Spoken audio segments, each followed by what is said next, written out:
नमस्कार, देवभूमि समाचार में आपका स्वागत है। आपके साथ मैं रीना झाबालियान। खबरों का रुख करेंगे, लेकिन उससे पहले एक नजर डालते हैं इस वक्त की हेडलाइंस पर। मुख्यमंत्री आवास परिसर में सीएम धामी समेत अधिकारियों और कर्मियों ने किया योग अभ्यास। सीएम ने की योग को नियमित दिनचर्या का हिस्सा बनाने की अपील।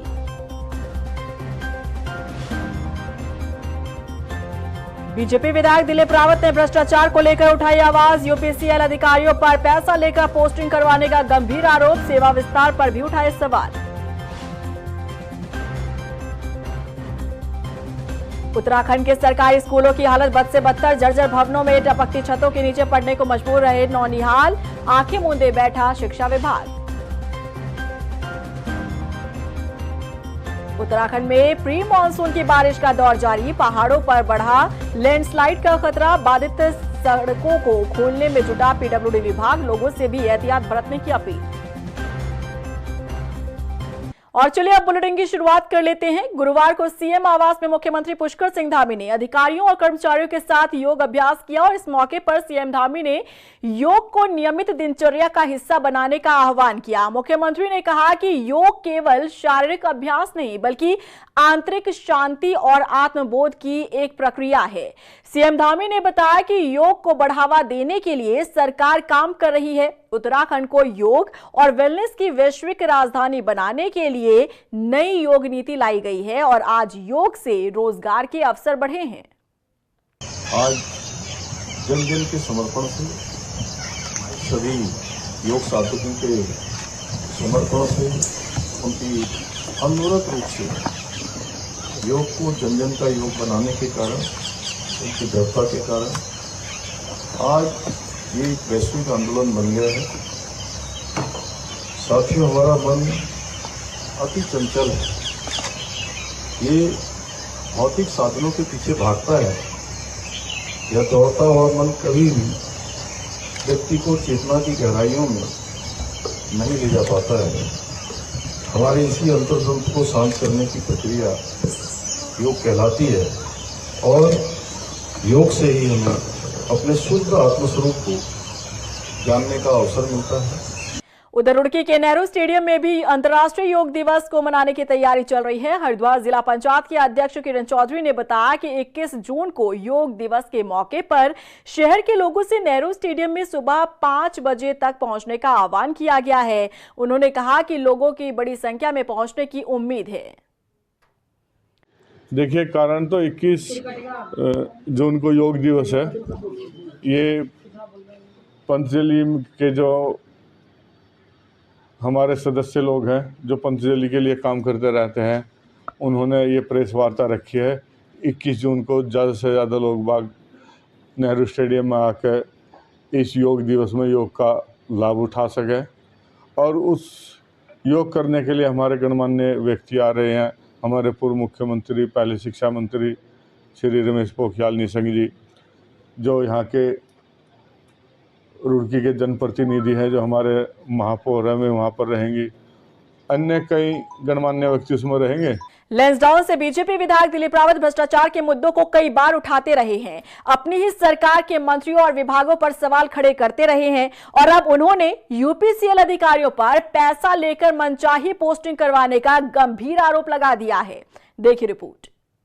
बीजेपी विधायक दिलीप रावत ने लगाया बड़ा आरोप। यूपीसीएल अधिकारियों पर उठाए सवाल। पैसा लेकर पोस्टिंग करवाने का गंभीर आरोप।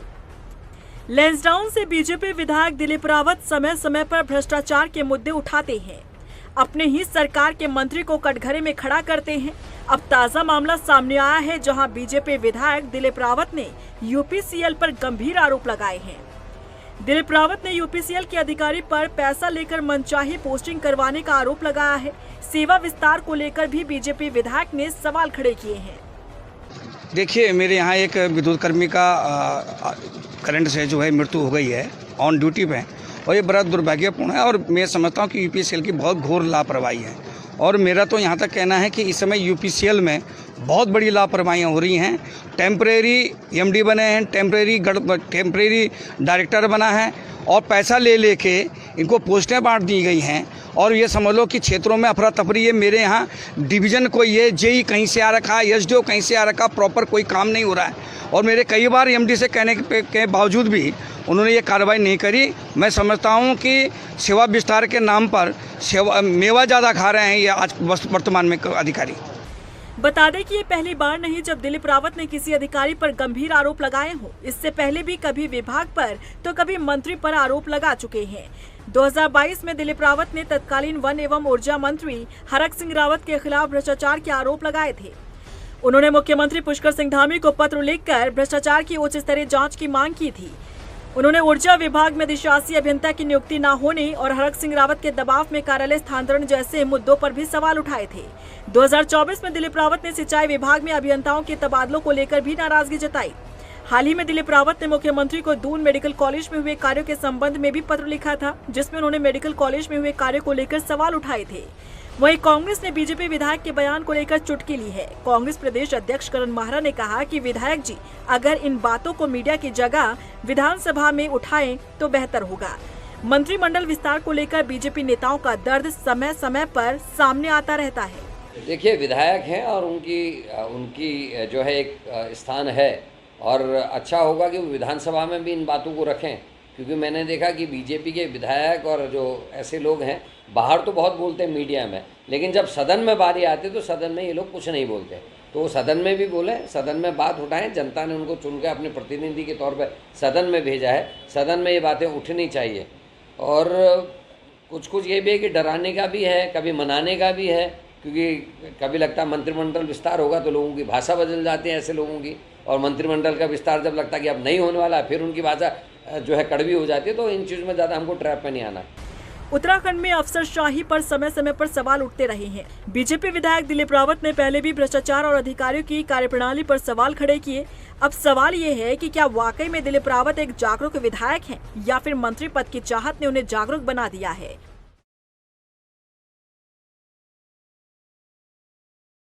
उत्तराखंड में शिक्षा व्यवस्था का हाल क्या है, इसका अंदाजा इस बात से लगाया जा सकता है कि मॉनसून सीजन के दौरान पर्वतीय क्षेत्रों के स्कूलों के हालात बद से बदतर हो जाते हैं।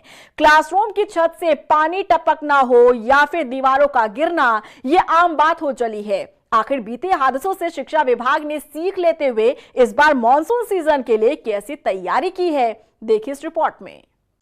उत्तराखंड के स्कूलों के बदतर हालात, शिक्षा विभाग की ये कैसी तैयारी। बरसात में क्लासरूम से टपकता है पानी। उत्तराखंड में शिक्षा व्यवस्था का हाल क्या है, इसका अंदाजा इस बात से लगाया जा सकता है कि मॉनसून सीजन के दौरान पर्वतीय क्षेत्रों के स्कूलों के हालात बदतर हो जाते हैं। क्लासरूम की छत से टपकता पानी और दीवारों का गिरना, जिसके चलते कई बार बच्चे घायल हो जाते हैं। बावजूद इसके शिक्षा विभाग हमेशा से ये दावा करता है कि मॉनसून से पहले सभी स्कूलों की मरम्मत करा दी जाएगी, लेकिन मौजूदा स्थिति ये है कि अभी भी प्रदेश में जर्जर स्कूलों की संख्या 2000 से अधिक है, जो मॉनसून के दौरान एक बड़ी चुनौती बन जाते हैं।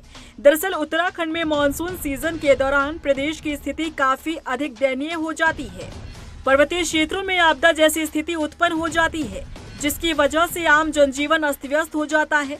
मॉनसून सीजन के दौरान लैंडस्लाइड होने की वजह से सड़कों को काफी नुकसान होता है, लेकिन कई बार भारी मात्रा में पानी के बहाव की वजह से मकान, स्कूल समेत इंफ्रास्ट्रक्चर को काफी नुकसान पहुंचता है। लेकिन मॉनसून सीजन आते ही उत्तराखंड के पर्वतीय क्षेत्रों पर मौजूद सैकड़ों स्कूल में पढ़ने वाले बच्चों और उनके अभिभावकों की चिंता बढ़ जाती है, क्योंकि आज भी प्रदेश में करीब 2210 स्कूलों की स्थिति बदतर है। उत्तराखंड शिक्षा विभाग से मिली जानकारी के मुताबिक वित्त वर्ष 2024 से 25 के आंकड़ों के तहत सरकारी विद्यालयों की कुल संख्या 15,873 है, जिसमें से 2210 स्कूलों की स्थिति खराब है।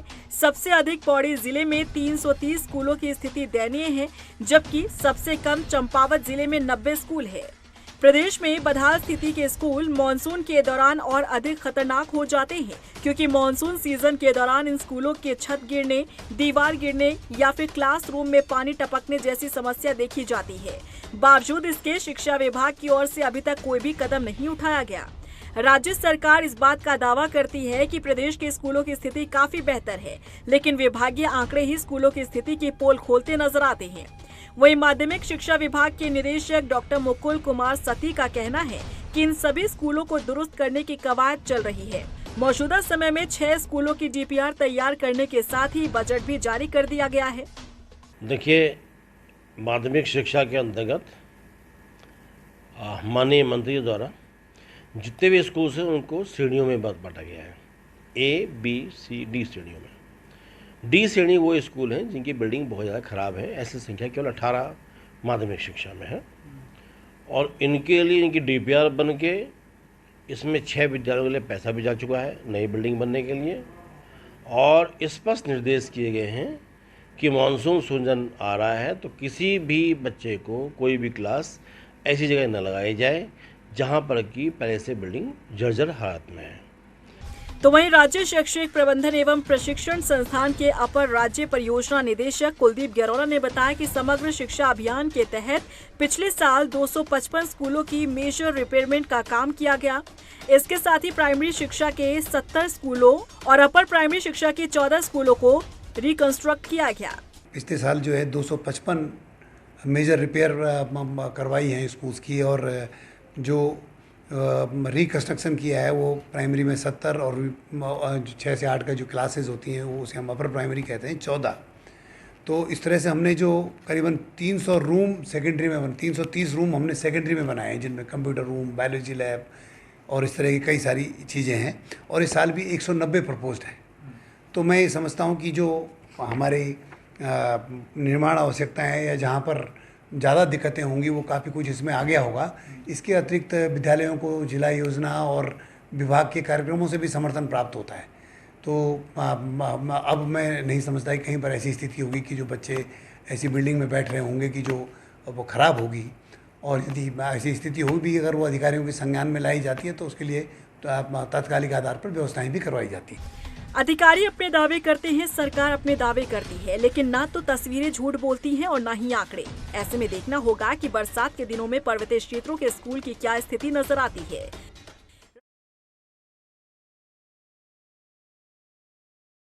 उत्तराखंड कांग्रेस ने राहुल गांधी का जन्मदिन मनाया। इस मौके पर राजधानी देहरादून स्थित कांग्रेस प्रदेश कार्यालय में कांग्रेसियों ने रक्तदान शिविर, शरबत वितरण और जरूरतमंदों को फल बांटे। देखिए, पूरे स्टेट में कार्यक्रम हैं, कहीं गोष्ठियाँ हो रही हैं, कहीं शरबत बांटा जा रहा है, कहीं अस्पतालों में फल बांटे जा रहे हैं। तो अपने अपने तरीके से कार्यकर्ता मना रहे हैं क्योंकि राहुल गांधी ने जो जगह अपनी बनाई है पिछले कुछ वर्षों में वो एक आदर वाली जगह है। जिस आदमी ने हमेशा सही बोला, अब तो पत्रकार लोग भी बोलने लगे हैं कि नहीं, जो बोलते हैं सच बोलते हैं, सही बोलते हैं। और उनकी चाहे वो यात्रा रही हो, पदयात्रा जो भारत जोड़ो यात्रा थी। उत्तराखंड चारधाम यात्रा मार्गों पर हो रही हेलीकॉप्टर दुर्घटनाओं को लेकर बद्रीनाथ केदारनाथ मंदिर समिति के अध्यक्ष ने बड़ा खुलासा किया है। उन्होंने इन दुर्घटनाओं के होने का कारण सुरक्षा मानकों में हो रही भारी चूक बताई है। वहीं बीकेटीसी के अध्यक्ष ने यह भी स्वीकार किया कि चारधाम यात्रा मार्ग पर जो पायलट हेलीकॉप्टर सेवाएं दे रहे हैं उन्हें हिमालय क्षेत्र में हेलीकॉप्टर उड़ाने का अनुभव और प्रशिक्षित होना चाहिए। साथ ही सरकार को भी कड़े नियम तय करने चाहिए।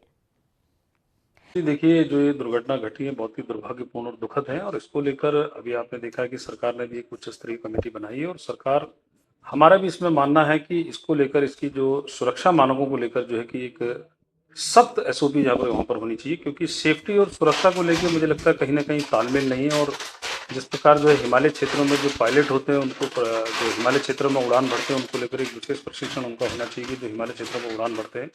और ये जो सुरक्षा मानकों को लेकर है कि कहीं ना कहीं चूक जो है कि हेली कंपनियों से भी वो चूक हो रही है। और साल 2018 को प्रधानमंत्री नरेंद्र मोदी ने मन की बात कार्यक्रम में बागेश्वर के मुनार में बनने वाले मंडुवे के बिस्किट का जिक्र कर इसे राष्ट्रीय स्तर पर चर्चित कर दिया था। लेकिन अफसोस की बात है कि महज 1 साल बाद ही ये प्रतिष्ठान बंद हो गया। जानकारी के मुताबिक मंडुवे के बिस्किट की फैक्ट्री से करीब 900 लोगों को रोजगार मिल रहा था और 15 लाख की आमदनी थी। वहीं इस पूरे मामले पर कृषि मंत्री गणेश जोशी का कहना है कि आपसी विवाद के चलते इस प्रतिष्ठान को बंद किया गया, जिसकी जांच जिलाधिकारी को सौंप दी गई है। ऐसे में जांच पूरी होने के बाद ही आगे की कार्रवाई की जाएगी। देखिए, जिलाधिकारी को इसकी जांच के आदेश दिए हैं कि क्या कारण रहा उसमें, क्योंकि कई व्यक्ति काम कर रहे थे और जैसा बताया गया कि आपसी डिस्प्यूट के कारण वो बंद हुई है और जांच के बाद ये जो रिजल्ट आएगा तभी कहना उचित होगा।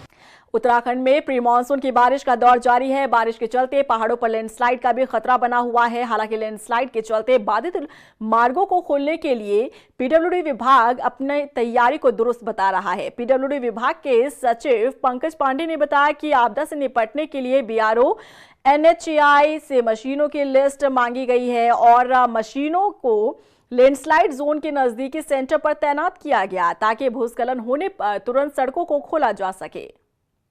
प्रदेश में क्योंकि बारिश प्री मानसून का जो बारिश है वो होना शुरू हो गया है, हमारी टीम भी पूरी एक्टिवेटेड है और जहाँ पे भी हमें खबर मिलती है कि कोई रोड पे कोई मलबा आ गया हो, इमीडिएटली मशीन भेज के उसको हम लोग चालू कर रहे हैं और प्रयास यही रहता है कि जो जन सामान्य है उसको कम से कम असुविधा हो और रोड कम से कम समय के लिए बंद हो।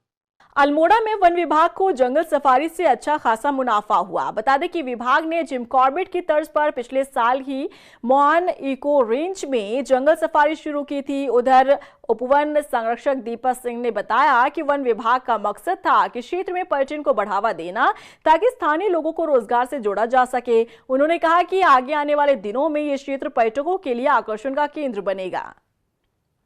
देखिए, मोहान सफारी जो अल्मोड़ा वन प्रभाग के अंतर्गत है, ये अल्मोड़ा जनपद का पहला सफारी है जिसको हमने फॉर्मली जो है नवंबर में स्टार्ट किया था पिछले साल 2024 में और नवंबर 2024 से यदि हम 15 जून तक बात करें तो इसकी रेवेन्यू 75 लाख रुपीज़ हुई है, जो कि बहुत ही बेहतर है और इससे हम लोग काफ़ी उत्साहित हैं और इस उत्साहित होकर हम लोग आगे का काम करने जा रहे हैं। तो सफारी वर्जन 2.0 करेंगे जिसमें हम वहाँ पे एक तो जो लोकल वहाँ के बच्चे हैं जो रोजगार चाहते हैं उनके लिए हम वहाँ पे एक सेमिनार शॉप भी खोलेंगे।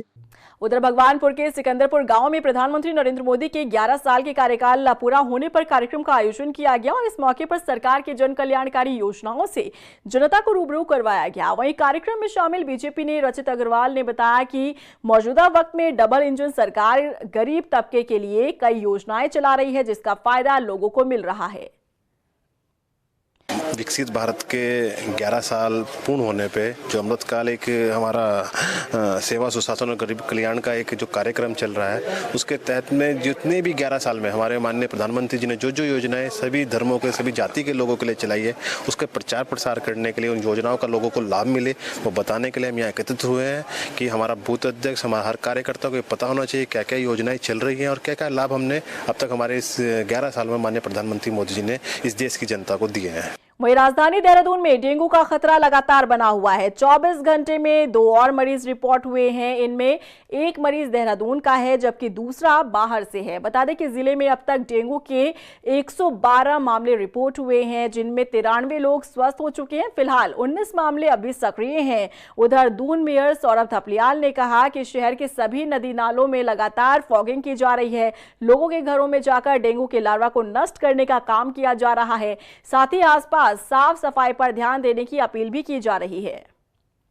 देखिए, डेंगू के लिए भी क्योंकि हमें पहले से अंदेशा था कि ये तीसरा साल है और तीसरे साल में जो है डेंगू ज़्यादा आक्रामक होकर सामने आता है, तो हमने उसके लिए अपना बहुत पहले से ही हमने अपने जो 5 हमारे एंटी लार्वा टैंकर है वो हमने निकाल दिए थे, जिनकी संख्या हमने बढ़ा के 15 कर दी है। जहाँ पे भी हमारी जल भराव की स्थिति होती है तो उन जगहों पर हमारे जो एंटी लार्वा टैंकर्स हैं वो अब वहाँ पे जाके और उसका जो हमारे जो दवाई है उसका स्प्रे करते हैं जिससे कि लार्वा को पनपने में मदद नहीं मिलती है। रुड़की के राजपुताना मोहल्ले में जीएसटी विभाग ने एक व्यापारी के घर में छापा मारा और जीएसटी चोरी कर घर में रखा हुआ सामान बरामद किया जिसे कई ट्रकों में लादकर जीएसटी कार्यालय भेजा गया। इस कार्रवाई को लेकर सहायक अभियंता अंजनी कुमार सिंह ने बताया कि व्यापारी मादक पदार्थों का व्यापार करता है। उन्होंने बताया कि जीएसटी की चोरी का आंकलन कर चालानी कार्रवाई की जाएगी। हमें इन्फॉर्मेशन मिल रही थी कि कुछ जो है माल जो ये टोबैको प्रोडक्ट है वो उनका यहाँ पे इकट्ठा किया जा रहा है और बिना बिलों के माल है। तो हम यहाँ पर आए हैं तो पहले हमने सर कौन से फर्म है पहले हमने इन्फॉर्मेशन इनको वेरीफाई किया तो पता चला कि हाँ यहाँ पर माल है। तो अब फिलहाल इन्होंने सारा माल हमने सीज़ कर लिया है। सीज़ करके हम इसको अपने ऑफिस में ले जा रहे हैं कैंपस में और अब व्यापारी को सुनवाई के लिए टाइम दिया है, वो आएंगे, उसके बाद हम डॉक्यूमेंट्स का वेरिफिकेशन करेंगे और अगर डॉक्यूमेंट वेरीफाई नहीं हो पाए तो हम उस पर पेनल्टी संबंधी कार्रवाई भी जो भी जीएसटी में है वो लगाएंगे। ये सब टोबैको प्रोडक्ट हैं, कुछ जैसे बीड़ी है, पान मसाला है, गुटखा है, खैनी है, दिलबाग भी बताया गया है, दिलबाग भी है। इनके पास क्या एजेंसी है दिलबाग की?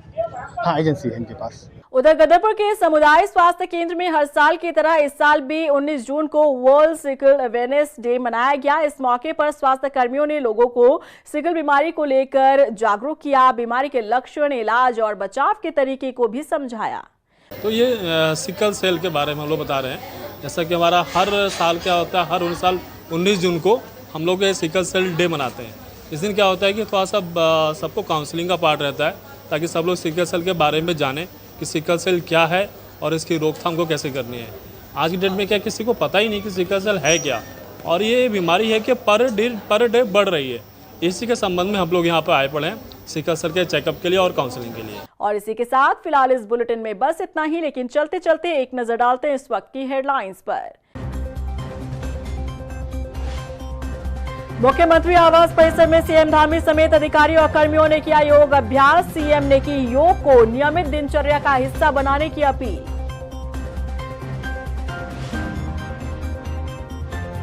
बीजेपी विधायक दिलीप रावत ने भ्रष्टाचार को लेकर उठाई आवाज। यूपीसीएल अधिकारियों पर पैसा लेकर पोस्टिंग करवाने का गंभीर आरोप, सेवा विस्तार पर भी उठाए सवाल। उत्तराखंड के सरकारी स्कूलों की हालत बद से बदतर, जर्जर भवनों में टपकती छतों के नीचे पढ़ने को मजबूर रहे नौनिहाल, आंखें मूंदे बैठा शिक्षा विभाग। उत्तराखंड में प्री मानसून की बारिश का दौर जारी, पहाड़ों पर बढ़ा लैंडस्लाइड का खतरा, बाधित सड़कों को खोलने में जुटा पीडब्ल्यूडी विभाग, लोगों से भी एहतियात बरतने की अपील।